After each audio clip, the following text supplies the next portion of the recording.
lecture, we started thinking about the societal impacts of AI. And the picture I want all of you to remember is that most of us, when we think about AI, we think about what's in the box, and we think about how to make AI, how to design objective functions, what algorithms, and so on. But since last time, we've been thinking a lot more about what's really outside the box and how does it connect to what's inside the box. So I'll just put society from our literature up here. We talk about upstream. What are the resources that are used to make AI, labor, and then downstream, where AI is used. And this is the mental picture. So I think it's really important for us technologists to appreciate the larger ecosystem. This is something I've tried to emphasize a lot.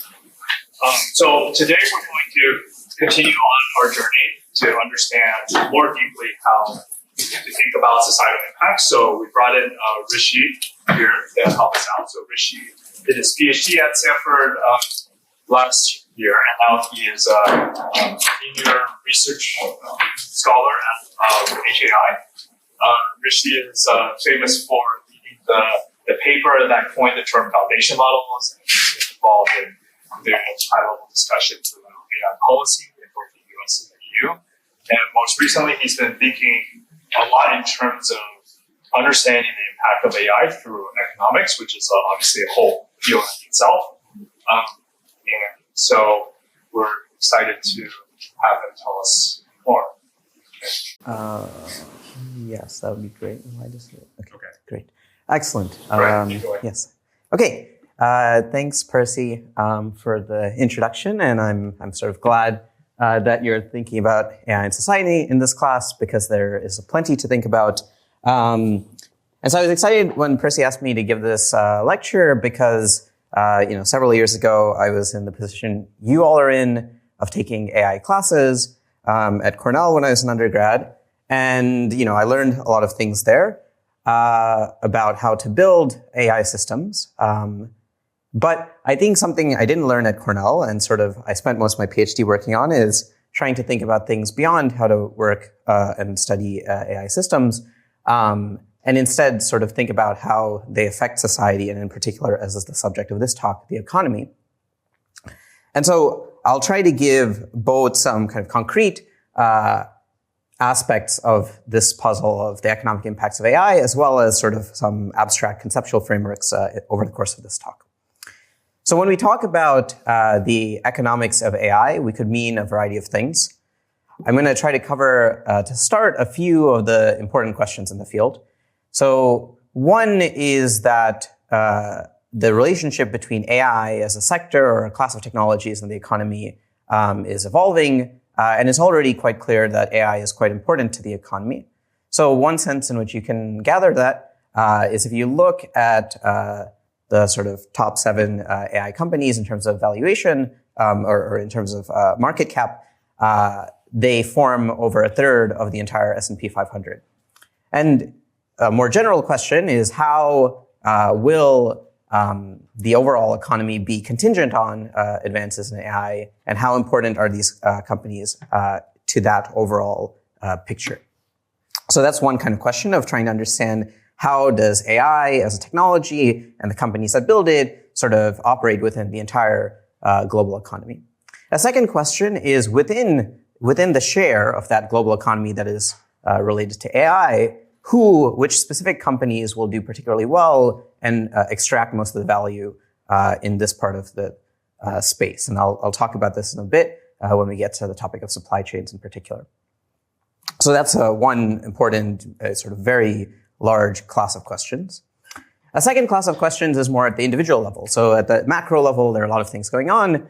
At the individual level, especially as many of you will soon enter the labor market, there's the question of how is AI affecting jobs and the future of work. So here is a plot from some colleagues here at Stanford, where what they are looking at is payroll data. One of the key insights that will come up throughout this talk is that payments are a key mechanism by which we can study the economy.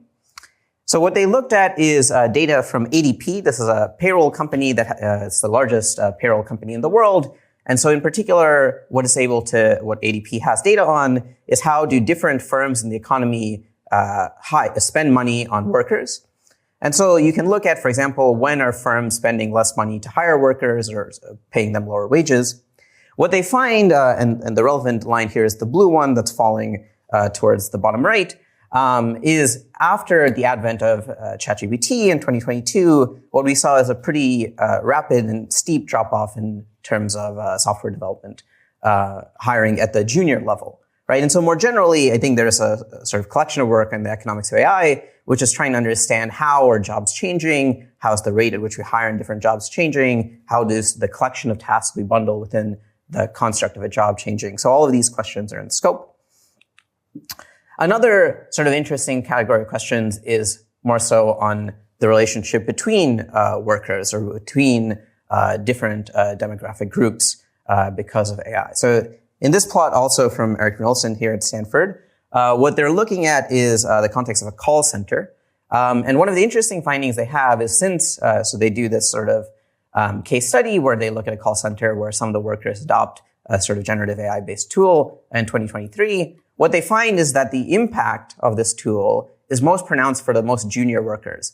So in the context of a call center, you have workers that have, different amounts of time spent at the call center.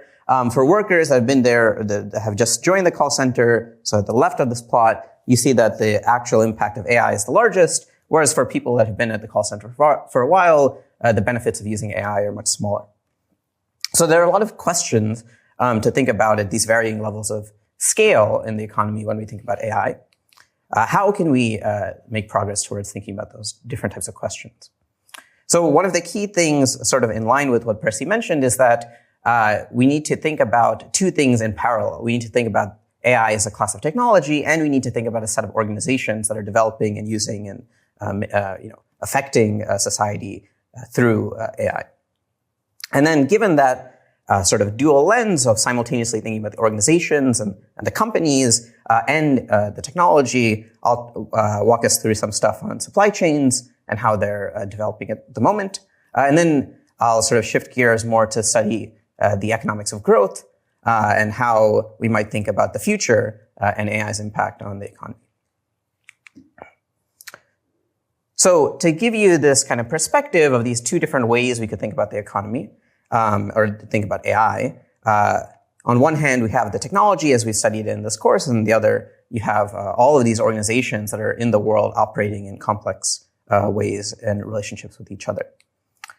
So why do we actually need this second piece? Why does it not suffice to reason about the economy just with the former? Like, why can't we just focus on the technology, understand its trajectory, which is already quite complicated, and in itself use that to determine where the economy will go? Well, there are a few reasons for why you need to think about organizations to reason about this.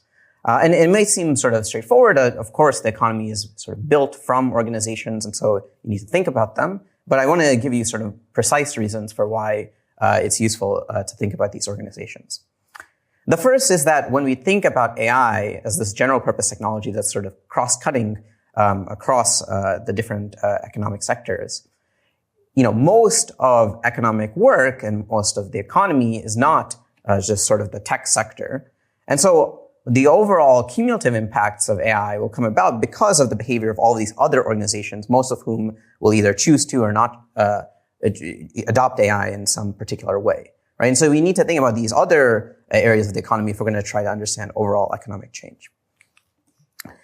The second is more of a distributional reason, which is understanding the trajectory of the technology might tell you something about AI being important economically, but it won't, in itself tell you which specific companies will benefit most or be the worst off because of AI, right? And so if you want to understand those types of questions, then you need to actually pay attention to the specific organizations in play.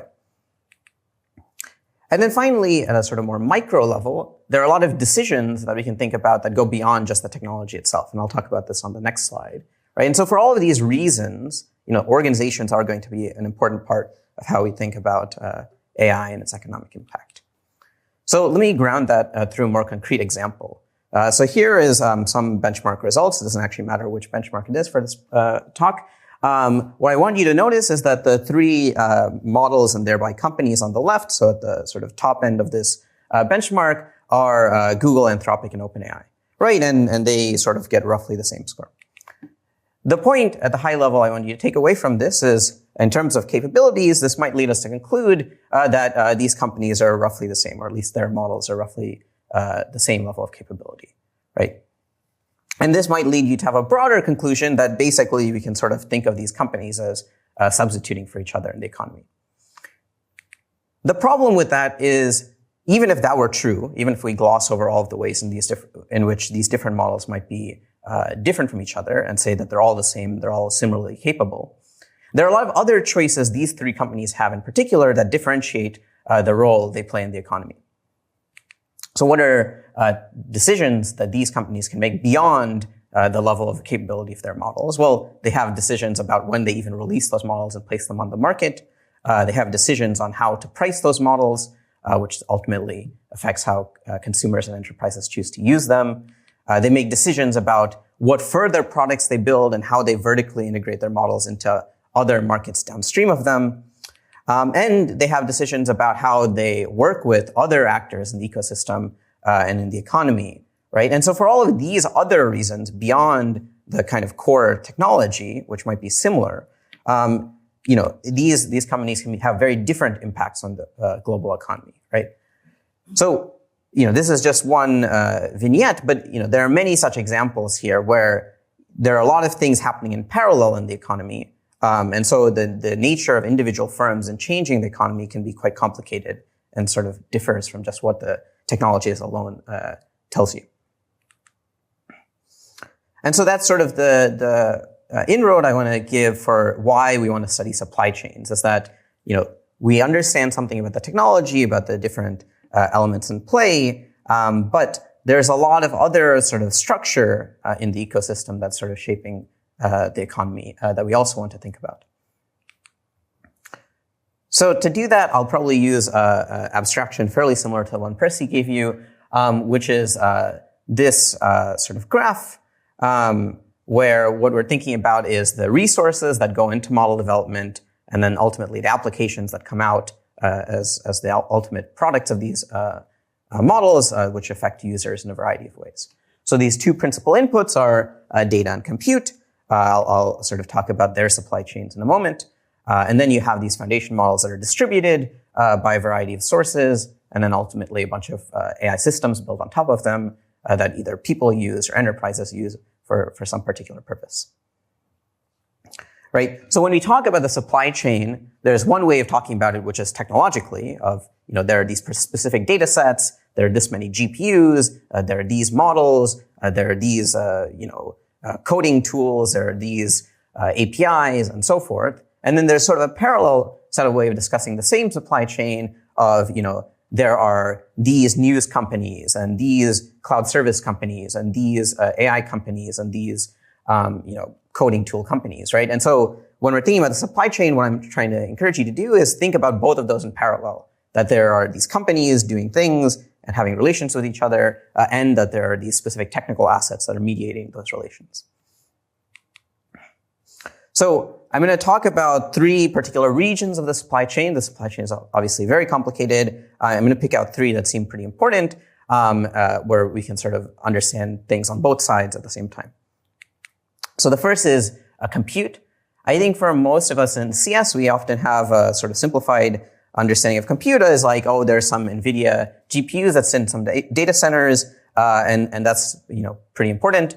And maybe that's roughly true, but the compute supply chain is actually reasonably more complicated than just NVIDIA and data centers. And so I want us to think about some of those different elements of that supply chain that are worth attending to. So semiconductors and chips are pretty complicated. Here is a actually somewhat simplified map of that space.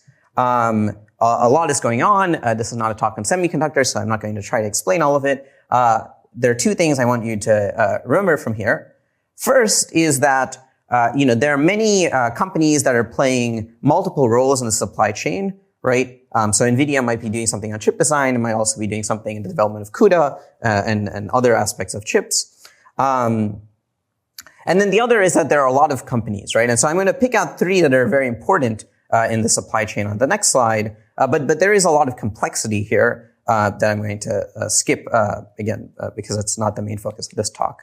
And really try to pinpoint three specific companies that are very important to our understanding of the supply chain.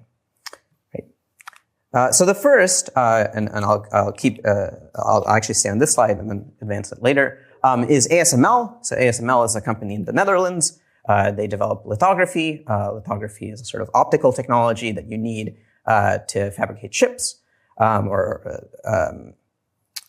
you in particular need fairly sophisticated lithography tools.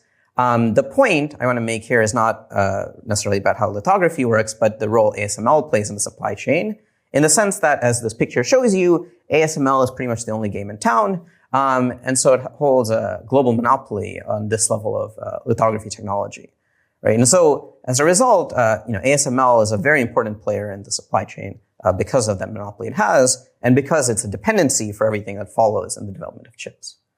Then, the second company I want to talk about is TSMC, based in Taiwan.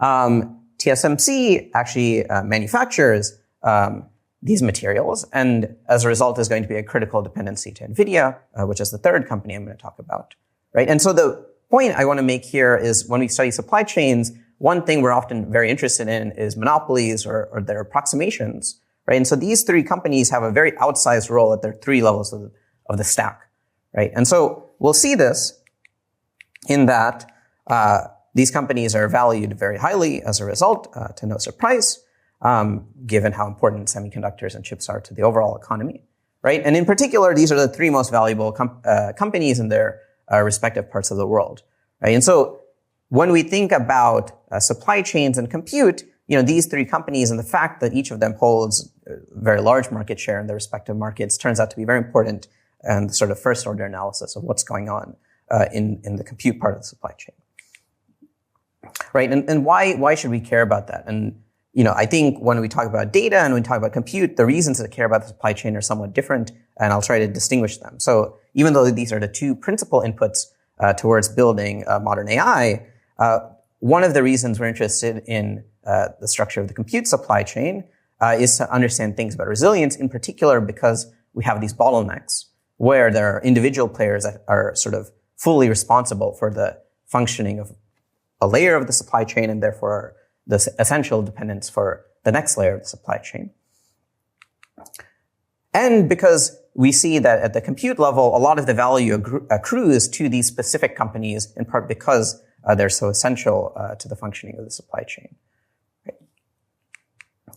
The final point I want to make in passing, though I'm happy to talk about, is this also adds complexity because each of these companies is so important that they feature in the entire sort of geopolitical conversation about AI, right? So, for example, TSMC, which is based in Taiwan, is if you go to DC and talk to people about AI, is sort of very central to the conversation of the US and China's competition because it's located in Taiwan, but also because of how essential TSMC is.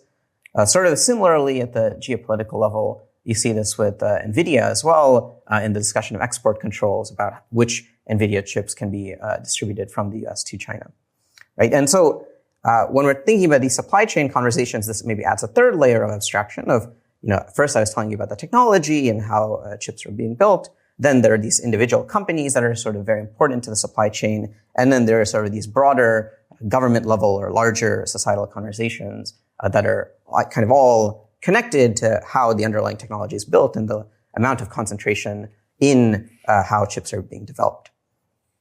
So that's something about chips. So now let's move one level downstream to clouds. So when we go to the cloud level, right, and when we're thinking about this in the AI context, we're thinking about clouds or compute for two purposes. One is for model training and the other is for model inference. We have three major clouds that have for quite a while now been very large players. These are Amazon, Microsoft, and Google, right? And this has a sort of clear role in shaping how model training is done. So, for example, we see that many of the frontier labs or the companies developing AI have partnerships or dependencies on these three cloud providers. On On the other side, on the inference side, we see maybe a more heterogeneous market where there are a lot more sort of fledgling companies doing inference at scale. And we're seeing that sort of specialized market evolve as well. The reason I want to bring this up is that actually there's a sort of additional set of elements of the supply chain that I don't have time to cover, but are also important for thinking about things, which is that to get compute to work, you don't just need chips, right? It's not sufficient to just throw a bunch of chips in a data center. You need the actual data center and its infrastructure as well, which implicitly means you need land, and you need electricity, and you need water, and all of these other resources, right? And so there's actually a lot of work happening in parallel of defining that part of the supply chain, especially as it becomes more of a bottleneck in the development of AI. So this is maybe to stop something about the nature of the current compute supply chain. I'm going to shift gears now to talk about the data supply chain as the other sort of important input in AI development. So on the data side, what we're going to see is a very different picture in the sense that we're going to have a much more heterogeneous set of entities in play, and we're not going to see the level of concentration that we saw in the compute side, in part because data is less capital intensive to produce than compute. When we take the supply chain perspective towards thinking about data in the context of model development, I think it's useful to think about there's data within AI companies, and then there's data outside AI companies that needs to somehow get in the AI companies for them to use it. Right? So when we think about it in that way, we can sort of parcel out different ways in which that data comes to be acquired by an AI company building models. So first, there's some data that the company itself may produce by some methods. So this is data, say, synthetic data used in post-training models. So this is using, say, reinforcement learning or other such methods, right? This will largely not be of interest in this talk because it's data that the firm itself is able to produce.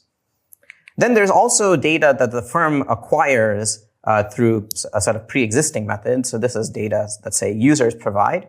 These can be users using something like ChatGPT in the AI context, but this could also be users of existing products and services the firm builds, so something like Gmail or Facebook or so on.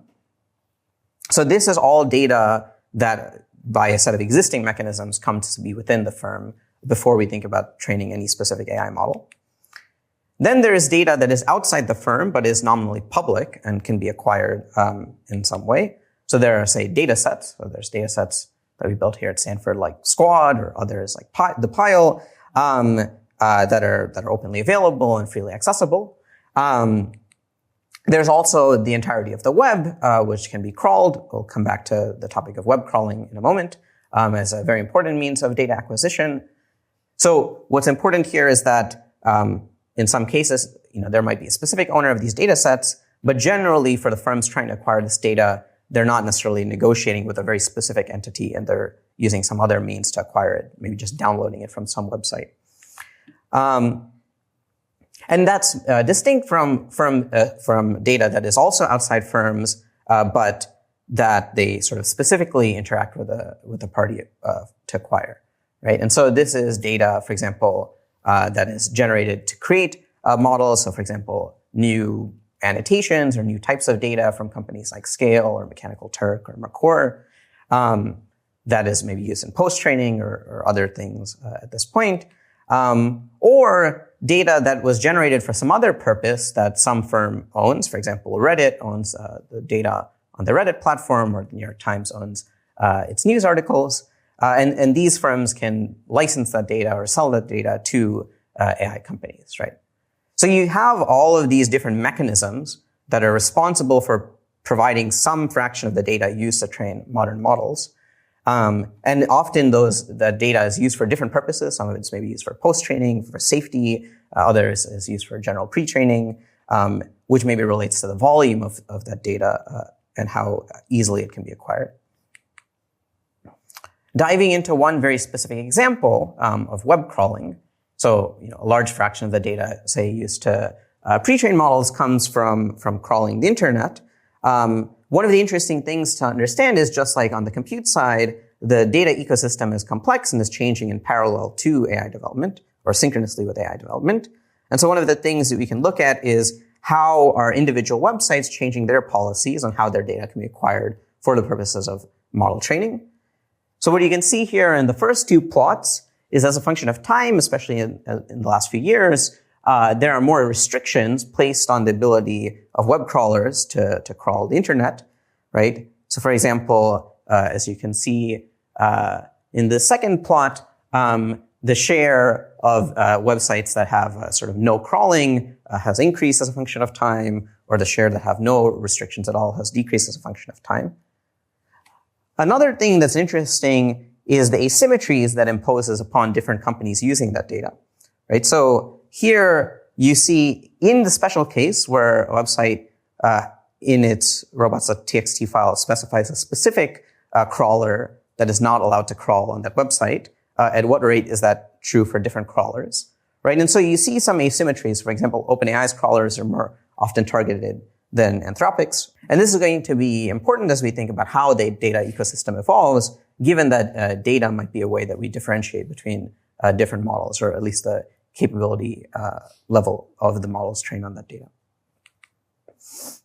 Right. Another thing that's sort of interesting when we think about data through the lens of supply chains and how it's acquired is it reveals a sort of interesting distinction in how it's priced, right? In the sense that firms or AI companies pay very different amounts and use entirely different pricing schemes to price data based on how they acquired it, right? So if you think about the 6 categories of data I just showed on two slides prior, right? So if you think about them,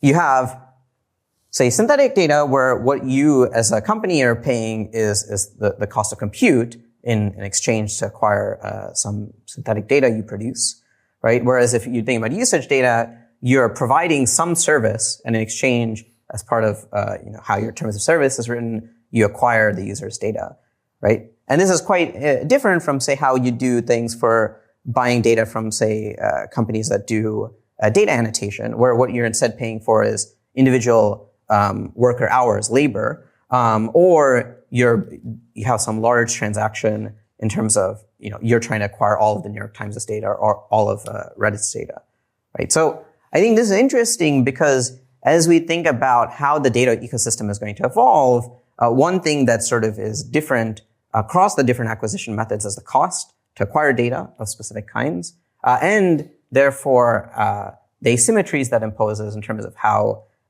firms downstream choose to acquire data and build models. Another interesting thing to think about on the data side is how it entangles with the law. So there are a number of relevant laws to think about that govern certain aspects of data, so laws on copyright, on piracy, and the like. One of the interesting things is how that intermingles with the topic of pricing. So for example, we saw fairly recently Anthropic settle its lawsuit, or one of its lawsuits on a copyright question with BARTS in the largest copyright settlement in history. One of the interesting things is that actually reveals a price, which is the actual rate of that settlement. So they settled for $1.5 billion for about 500,000 works. That implies a rate of about $3,000 paid per work if all of those works claim in the settlement. Right? And so again, you sort of start seeing that these aspects of the law actually imply relationships about prices. So on the data side, like why again should we care about the supply chain structure? What important questions does it give us a handle on? Right. So one is a sort of fundamental question that comes up on the technical side of, what is the availability of data? Will we run out of data? What types of data remain for us to train on?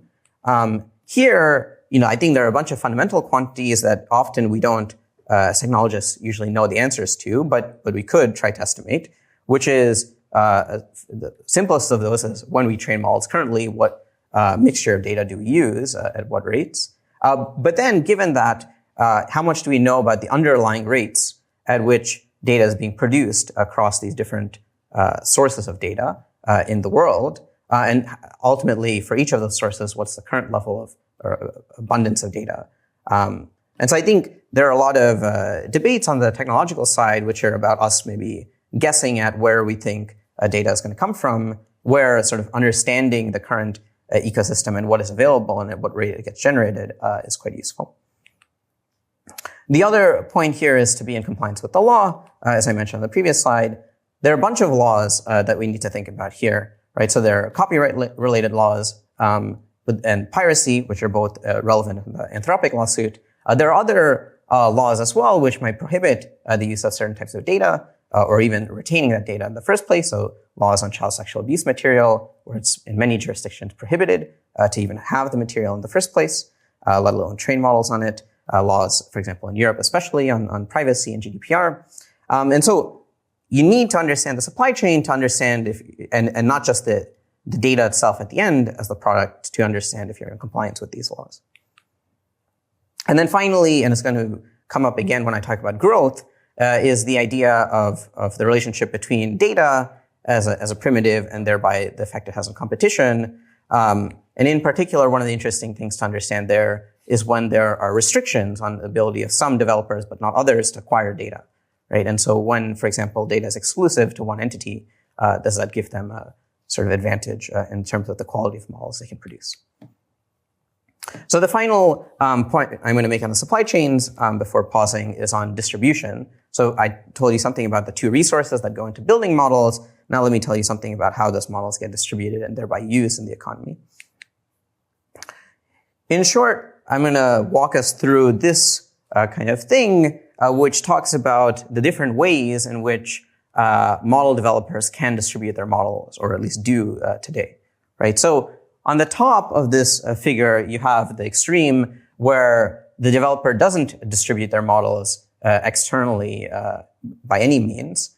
So they build the models, maybe they integrate them into some products that they distribute, but they don't provide external actors access to models at all, right? And this is actually not particularly atypical in other parts of software and technology where specific algorithms or specific systems are built and fully siloed within the companies that build them, and it's only downstream kind of products and services that are exposed more broadly. Then you have a sort of bunch of intermediary options which are employed today, right? So maybe there is an API by which you can query the model. Maybe there isn't even an API by which you can query the model.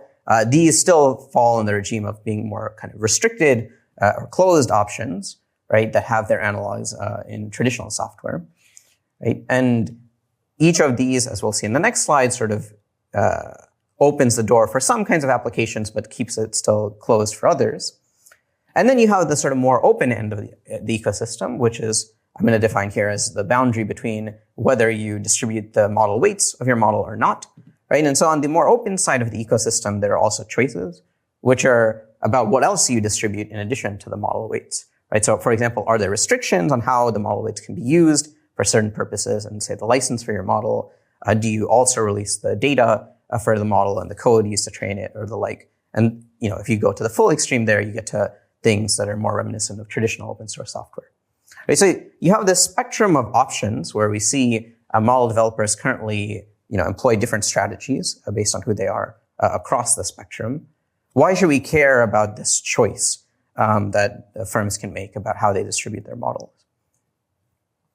Well, the reason is that that choice affects a bunch of things in the structure of the downstream supply chain and broadly how their models come to affect the economy, right? So the first point, and perhaps the clearest point, is when you operate in the more closed end of that supply chain, what that affords you in particular is the ability to have more exclusive or just greater control vertically of how your models are going to be used, right? So if you, for example, don't distribute your model at all and exclusively retain it and then build products and services on top, this as the firm allows you to have greater control, greater vertical integration into the downstream markets.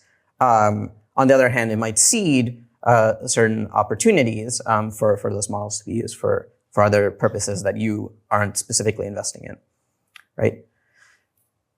Correlated with that is the topic of pricing. So if we look empirically in the market at the rates, let's say API providers like OpenAI or Google or so on that own their own model or who are paying for the use of their own model weights or selling the use of via an API.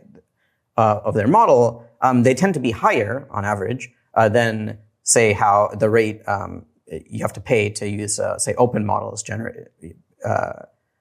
distributed by a variety of parties, right? And this is because here you create some amount of competition on the open side, right? If you're Quen or Alibaba and you release the model weights, now a bunch of companies can serve those models and host inference, and therefore you have a more competitive market on the pricing of those models compared to, say, the amount of competition we see on the more closed side of the spectrum.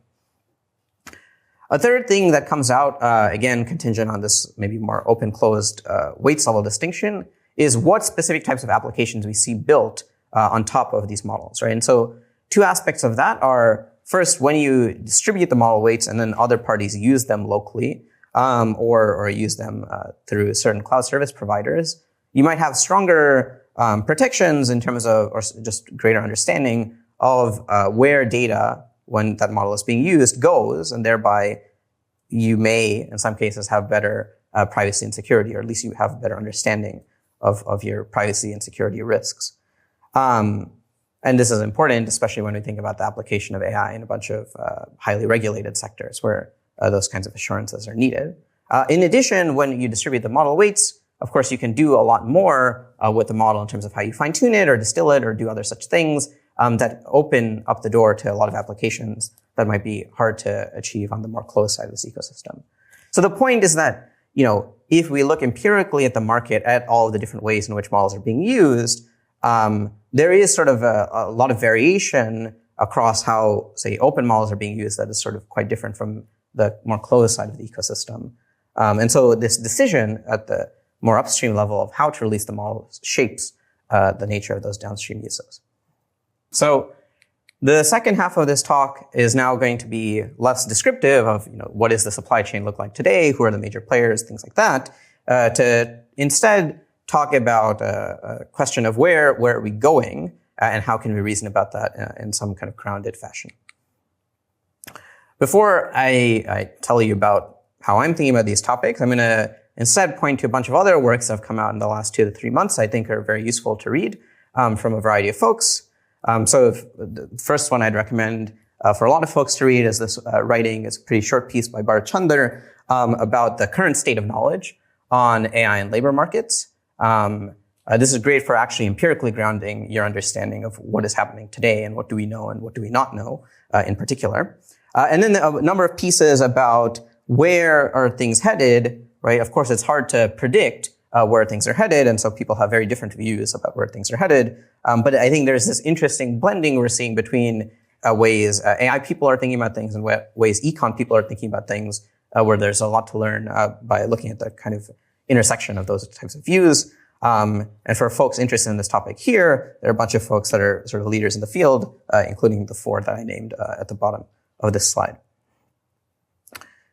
Before I talk about growth, I'm going to sort of give a advance notice that this is going to be a thing that's going to maybe feel unfamiliar to folks in CS because we're going to take a very macroscopic lens towards thinking about growth and economic growth, right? And as Percy mentioned, in CS, I think we are used to things that are maybe as economists would think about more micro in nature, and that we think about very specific decisions and how to, make them better, right? How can we build, better model architecture? How can we build a better algorithm or better system, right? Where we're thinking about a bunch of specific decisions, like what is the specific alignment method or like the specific data set, right? And we have all these individual decisions we're trying to improve upon collectively, right? In contrast, the very macro view of econ is really thinking about this huge economy and trying to reason about it as an aggregate.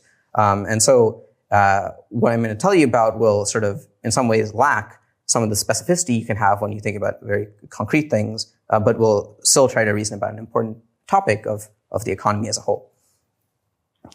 The second thing to caveat here is when we actually seriously talk about AI and the future of the economy, there are a bunch of other aspects of AI and the economy and society that we should remember are important, but they're just not the subject of this talk, right? So there's a bunch of AI that is not going to be what I'm referring to here. So I'm really just talking about sort of LMs, frontier AI, this like class of models, and so not things like autonomous driving, for example. Nor am I talking about things on the economic side that are very important, like how do the benefits of technology distribute to particular people or particular firms. I'm just talking about the aggregate trends, nor am I talking about, say, a lot of things that are outside the scope of growth or GDP. So, for example, how students use AI is an important topic, but doesn't show up in sort of workplace statistics. Before telling you how I'm thinking about AI and growth, let me tell you something about how other people are thinking about AI and growth, right? And so, first, I'll talk about this kind of in a less formal or less economic parlance of just how we think about in CS of impact of technologies. The important distinction there is like impact is maybe unsigned, right? It can include things that are very bad and very good, and they all contribute to a technology being larger impact, whereas growth is going to have a more positive connotation. To do that, there's this nice recent example from Nate Silver's book of this like technological Richter scale of trying to assign technologies importance in this kind of sort of exponentially more important sense. So the idea is, there are roughly 10 months in a year and 10 years in a decade and so forth. So you have this exponential progression. And how can we, assign like the most important technology in a particular decade or so on? And can we use that as a sort of intuitive characterization of how important that technology is relative to other technologies over the course of time? So he does that and gives some assignments of specific technologies, of specific examples. So, for example, credit cards are like the most important technology in some decade. Electricity is more of a technology of the century, etc. This is very informal. The point is, I still think it's a useful kind of high-level take on how to think about things. One of the fun things, which I'm not going to talk about, but I encourage you to look at because it just came out very recently, is the folks at the Forecasting Research Institute had a bunch of experts, so a bunch of AI professors and economists, including Tatsu here, amongst others, and super forecasters make their own forecasts of how important they thought AI was going to be. I guess the modal thing is most people think it's going to be most experts or super forecasters think it's going to be the technology of the century. Anyways, you can go read about why they think that. So a lot of people have different views of what they think AI is going to look like. Now let me give you some more specific forecasts before breaking into mine. Since there's a talk about econ, let's start with an economist and a very famous one in Daron Acemoglu, last year's Nobel Prize winner.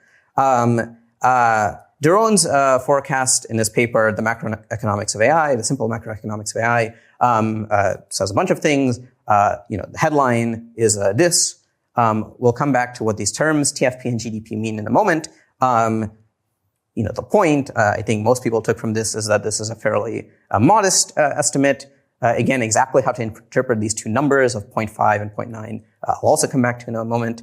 But maybe that's one specific belief that captures the views actually of a number of economists that AI is going to be important. It is going to show up in the GDP as an important thing, but it's sort of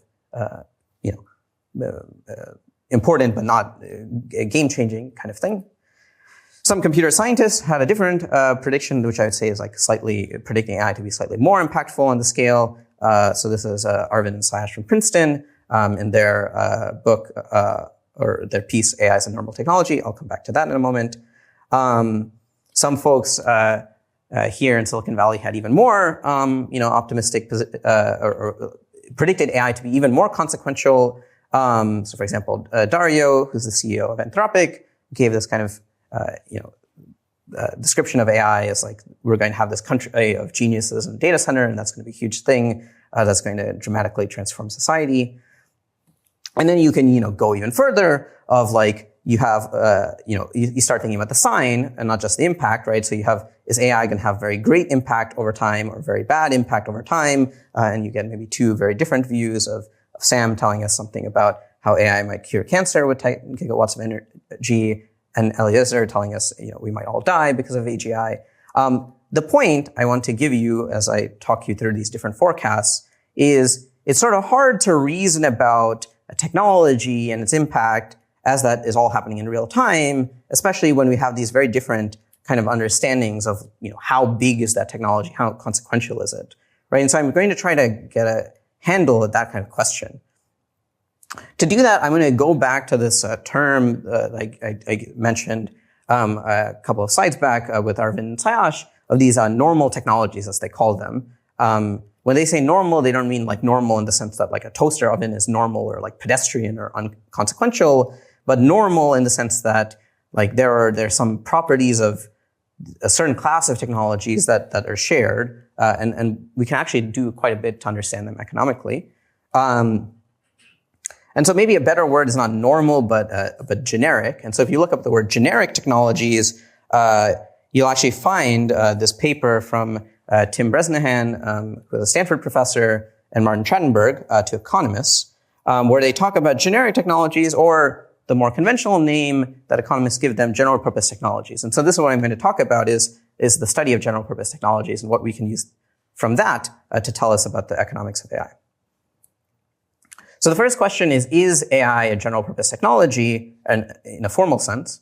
And then if so, does that imply that AI is governed by the principles that economists have unearthed for studying general purpose technologies in the past? So to answer the first of those questions, let's try to understand what a general purpose technology is.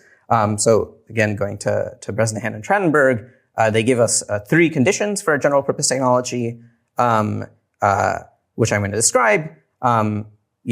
Percy and I, as he mentioned, wrote this paper with a lot of other folks at Stanford on foundation models. In that paper, we sort of claimed we thought foundation models were a general purpose technology, and in particular because they satisfy these 3 principles of pervasiveness, improvement over time, and the ability to spawn complementary innovations. So what do those 3 criteria mean, and why do we think they hold? So the first is pervasiveness. So when we say a technology is pervasive in a formal sense, economically, what we mean is that that technology is adopted cross-sectorally, across many sectors, right? So, in the lay sense, when we say technologies are pervasive, we just mean something like they're used a lot. So ChatGPT is used a lot. But what I mean more specifically here, and why I think this first condition holds, is these models are not just used a lot by some people for some purpose, but they are used specifically across many different economic sectors. That's where the general purpose comes into play, right? So if you look at Anthropic's economic index, you do see that they observe, non-trivial usage in a variety of different downstream market sectors. Okay, so that's why I think the first one in broad strokes holds. The second is improvements over time. So in Bresnahan and Trachtenberg's definition, you need sort of 2 conditions that fall broadly under this category. One is you want the technology's capability level to be improving as a function of time, and you want its price to be falling as a function of time, right? We see those as well for modern AI. So if you look at this plot of like the complexity of tasks measured in the time it takes humans on average to do them, you see that models as a function of time are becoming more capable, at least according to this. Of course, we know that from many other benchmarks as well, all sort of directionally tell that story. The second is, and I think the thing that sometimes gets forgotten, but is very important, is this one, that the price is falling as a function of time. So this price in dollars to run inference on models for a specific level of capability, and you see that it's falling as a function of time.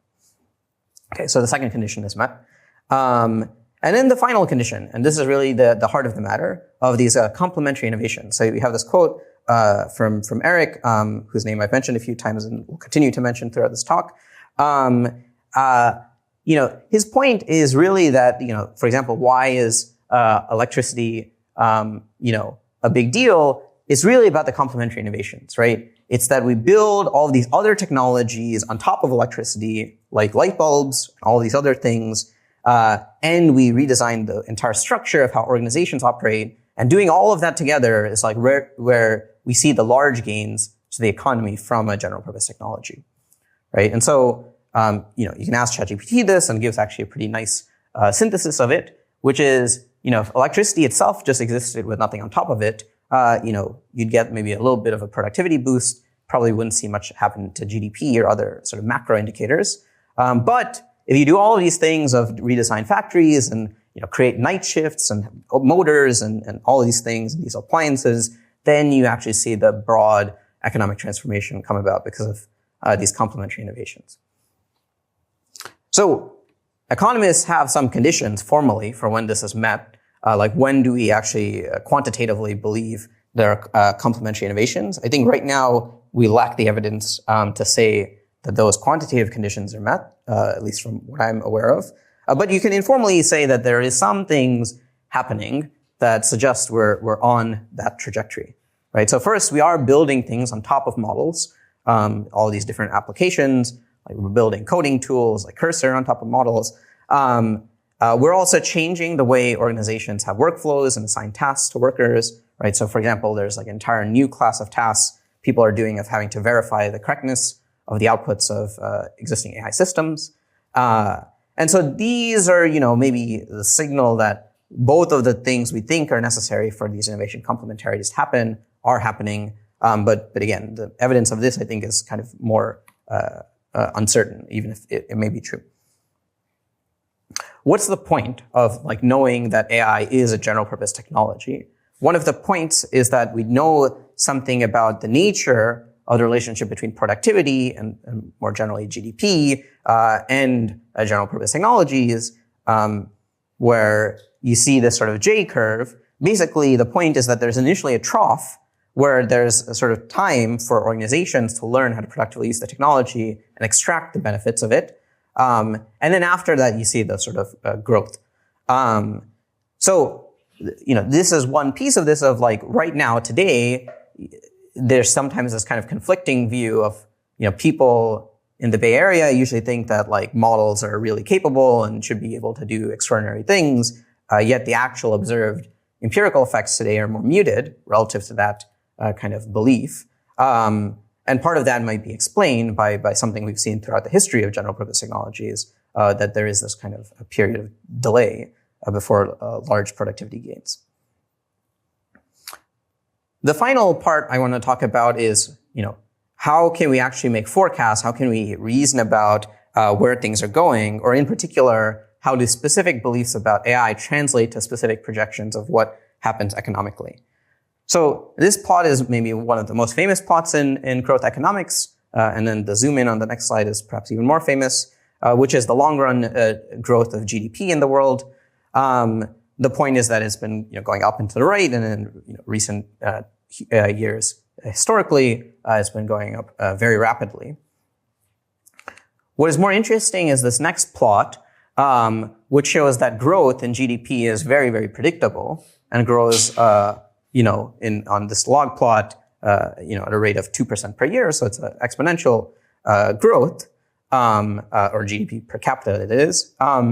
And this is interesting because it suggests that even though the economy is super complicated, history is very complicated, lots of things are happening, we had this extraordinarily predictable kind of relationship between how the economy has changed over the last 150 years and all of the things that happened underlying that. So, given this, what do we expect will happen next with AI? Right, that's sort of the heart of the question of do we think AI will disrupt this curve, will sustain this curve? If it disrupts it, in which direction will the curve go? Will it break from this exponential trajectory? What will happen? To start, there's a famous quote, from the Nobel laureate Bob Solow, the economist, where he mentioned that you really don't see the effects of computing in GDP and productivity statistics, right? And there's this observation that in our experience of life, these technologies are super important. Yet nothing really special has happened over the last 20 or 30 years or so on because of computing in the view of sort of the ways we think about growth economics. So why does that really not show up? If anything, actually, if you zoomed in to the top right, it actually seems like growth is actually not sustaining at that 2% growth. So in the last maybe 20 years, we might be actually sub 2%. So how do we reconcile those two questions? Well, part of the issue is that many internet era technologies are free or very cheap or very subsidized, right? And they might be, priced in by other mechanisms like ads or so on. And so as a result, when we talk about GDP, they're not going to show up, right? If there are no payments required in the, you using Google search, then there is nothing that's going to appear at the end of the day on the ledger in the computation of GDP. And so it'll appear as if nothing has really happened if you look through the lens of GDP, even if something quite consequential has happened economically or societally, right? So this is kind of an issue of, we think these technologies are very important. We observe and experience that as a reality. But how do we make progress? So one thing I'll talk about before the end and the last few slides here is about alternatives to GDP before actually saying some forecasts about GDP. So then alternative from Stanford, from Eric and his colleagues is GDP-B. The key idea here is to try to measure what the economists would call the consumer surplus, which is when you buy some good, you do it because you think you'll extract more value than the price you have to pay for that good. And so can we measure this as a sort of direct measure of how valuable technologies are, right? Can you measure, how much good you extract from using Google search, let's say. If you do that, and so you run these sort of choice experiments where you have people sort of express how much they're willing to, say, give up, or how much they would be willing to pay for a good or, the like, you can measure this notion of willingness to pay. So if you do that, some folks here ran a survey earlier this year, roughly what they found is about 40% of people use generative AI tools very frequently in their day-to-day. And if you had to pay them to stop using those tools, the rate they would be willing to accept on average is $98 per month. So if you just multiply those two numbers and scale by the number of people in the US, you get that on an annual basis, there's a consumer surplus of about $100 billion, right? And so the point is that, AI and generative AI and so on might be very valuable. Consumers might already know this, but it might at the same time not show up in traditional GDP accounting because maybe the cost of generative AI services is very cheap or subsidized. But by these other means, we can sort of reveal this to be true. So, okay, that was a brief caveat to say that, when I talk about GDP, there are these reasons that GDP itself might not be the metric to think about. I'm just going to cabin that for a second, and now assume that GDP is the metric to think about, and then think about if AI affects the economy in specific ways, what does that imply in terms of GDP? So I'll give three high-level takes, which I think capture different views different people have. So the first is that, AI is in theory this general purpose technology. It could be useful for all kinds of things, but the majority of the benefit of AI is concentrated in particular sectors like the development of better software or the like, where it is one particular sector that is going to become much more productive because of AI. And that is going to explain the large fraction of AI's impact on society. And then I'll say something about what that means economically. Another is a more cross-cutting view, which is that you can think of AI in broad strokes as just sort of a cheaper form of labor that is sort of applicable at maybe different rates across different domains. And so what are the effects of injecting basically a new source of labor supply into the economy? This is sort of similar to how Derwin arrives at his estimates. And then the third is that AI is specifically an interesting technology because it allows us to generate new ideas. And if you go down that route, what comes out of that, right? The point is none of these are like full forecasts of what, I think is going to happen because I'm not telling you which of these three, I believe necessarily, or I'm not certain about that. But my point is if you believe one of these three things, or you think one of these three things is the main thing that's happening with AI, can we complete the analysis and say something about what's going to happen to GDP? So the first one is, if we make one sector way more productive, that surely is a good thing. So what falls out of that? Well, what we know from econ is actually maybe less than we would hope for, which is that if you make one sector, so one, say, final goods sector, way more productive, you will affect GDP, right? That sector contributes to the overall GDP.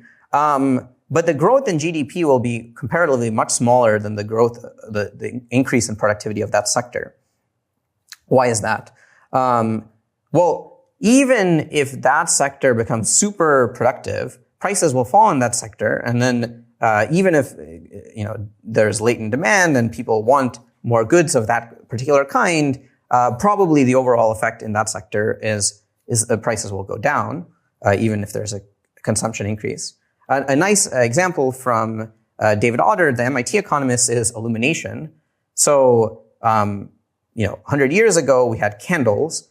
Then we had electricity and light bulbs. And so the productivity of the illumination sector went up tremendously. The price of lighting fell dramatically, and the number of jobs in the lighting sector also fell with it. And ultimately, the share that lighting has in the overall economy is now much smaller than it used to be back when we had candles and other technologies of that kind. There's a second order effect, which is also interesting to understand, which is what economists call Baumol's cost disease, which is, okay, one sector becomes way more productive. What else happens in the economy in reaction to it? Well, to compete, the other sectors need to provide wages comparable to the workers in that very productive sector. And so you have this wage matching effect in these other sectors. You could summarize this as, if you think the sector that's going to become super productive is software and the other sectors are not going to change that much, then you'd get some really great software, but healthcare might become more expensive. These other sectors that are not becoming more productive because of AI will just become more expensive. And then ultimately, when you compute a GDP share, it's these sectors that will sort of dominate the share computation. And then ultimately, the change in GDP and the increase in GDP that you're hoping for because of AI is kind of much more muted as a result of that kind of analysis. So that's one view of if you mainly just think about one sector becoming more productive, what happens on net, right? Now let's try to analyze a question more generally of you have kind of more optimistic views in a certain sense of what AI is doing. What happens to GDP? You don't really need to remember this slide. I just want to use a notation for a moment because it'll give me access to some terms. So what you have at the top is a production function, as economists would call it. The main point is that GDP, which you can think of as Y, is the output of three inputs in this function, which are A, K, and L. So K and L will be sort of abstractly familiar concepts of capital and labor. So this is people, hours of people doing some stuff, maybe also AI hours of AI doing some stuff. Capital is things like data centers or things like that. And then there is the efficiency, of which K and L get converted into Y, right? So at what rate do capital and labor combined get translated into outputs, and that's the TFP, total factor productivity, right? The other final point is, economists don't all agree that you can describe the economy in this specific way, in this specific functional form. But if you take this for a second and what you see is that the best way, if you could only increase K or you could only increase L, you basically want to grow them at equal rates to maximize Y, or grow Y as fast as you can. So this is known as constant returns of scale. Okay, sorry, I just mislabeled this slide. So this slide should say, if AI is a new source of labor, then what happens?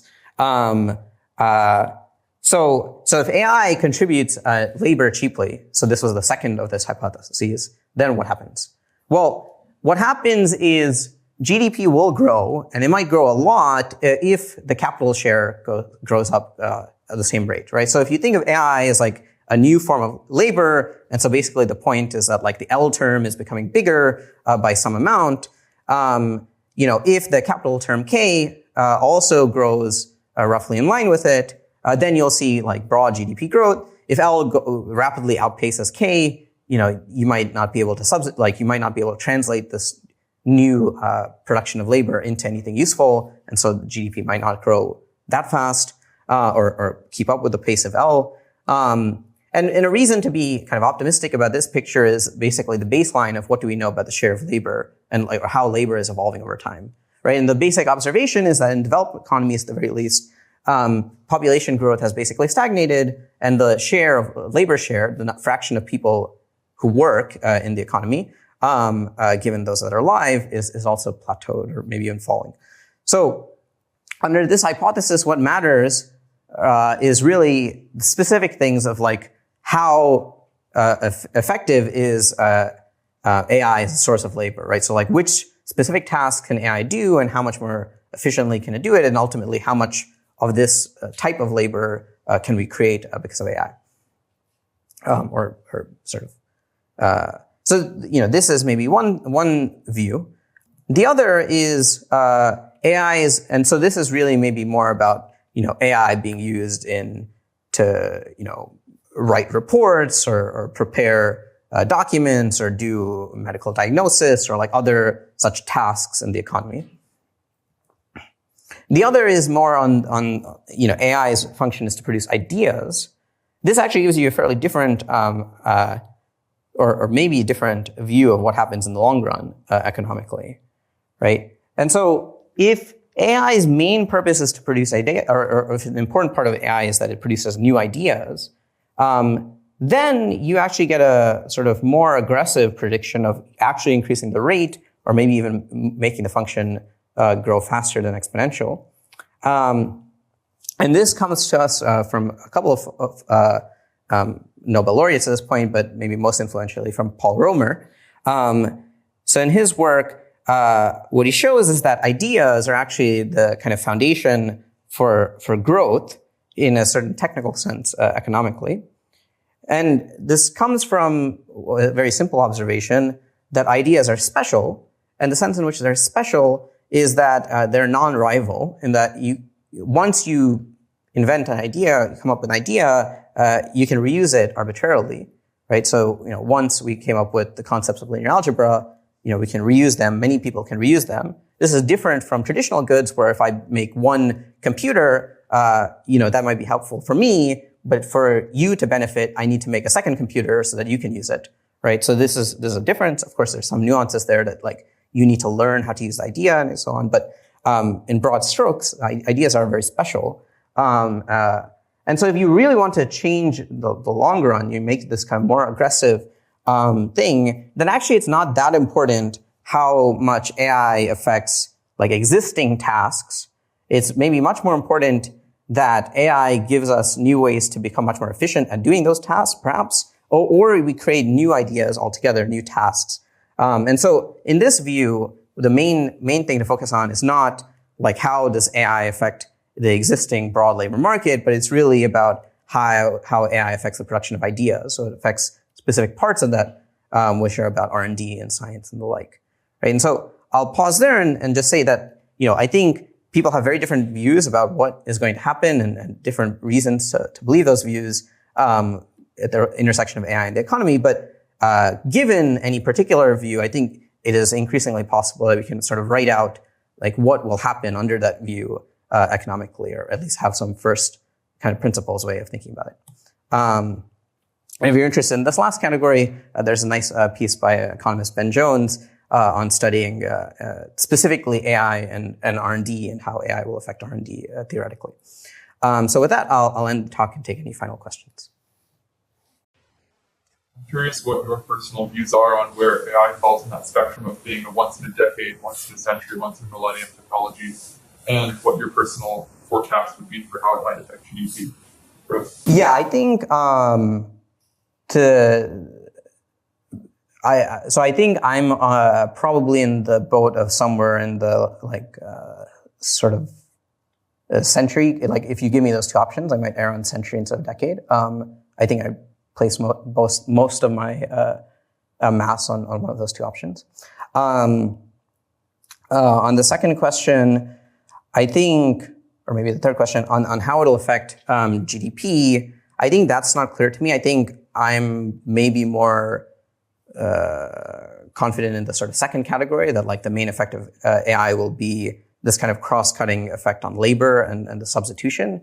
And there are subtleties there of like, is the main effect of AI in some jobs and some sectors that it augments workers or automates workers, that maybe is actually not that important if you want to understand overall what happens to GDP, but it is very important if you actually want to understand what happens to workers.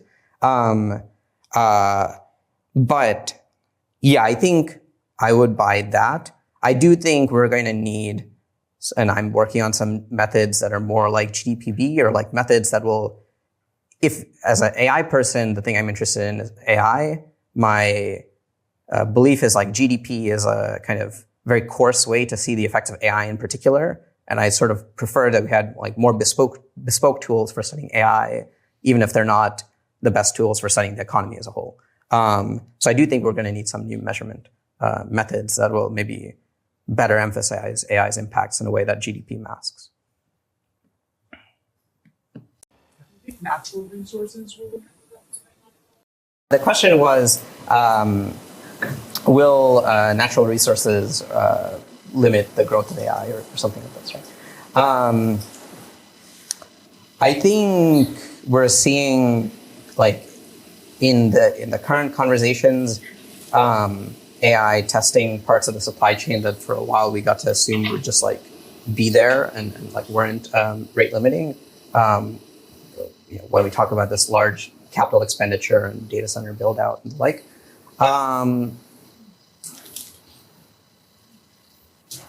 So I think those factors will matter. I'm guessing right now that if we're talking about the US context, like an important rate limiting factor is just like our ability to transmit power rather than our ability to produce power on the energy side. I wouldn't say that I understand those things that well to say anything more than that, but I think, this is maybe why part of the conversation in the US has been about those kinds of things. I'm interested in kind of what you were talking about with the J curves. For other kind of comparable normal technologies, like, I don't know, electricity or the internet, what were some of the exacerbating factors that led to like the magnitude of those dips? And I guess what are the corollaries in the current technological space? Yeah, so the question is like for past technologies, past normal technologies, what do we like sort of know about their J curves and why, and how does that relate to what we can say about AI? It's a good question. I mean, I think, so the J curve paper from Eric is sort of in a sort of theoretical setting. Like it's like under some assumptions, like you see this productivity trough in the near term before productivity growth. I think it aligns with people's maybe intuition and like some observations, but there isn't maybe compared to other work in econ, like a clean.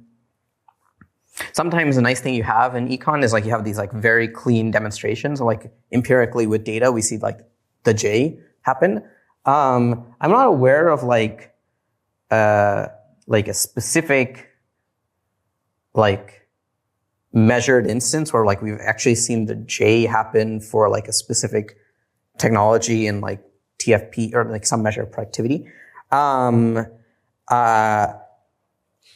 My general understanding is like, I think like people think or economists think like the sort of innovation complementarities like bundle into two categories of like first, like the thing that's slow with electricity or something is like you just need to build some of these things downstream of it. Like you need to build electrical grids or like power outlets or like ways of transmitting electricity throughout the world and the economy. And then the slower thing is the organizational change to actually leverage this, even with these some set of complementary innovations already built. So I think that's like one view is like it's like the organizational human factors that are the slowest thing, or like the thing that happens later in the process before you actually see productivity gain. I don't know. I think it's a good question. I don't know if I know anything else more specific than that.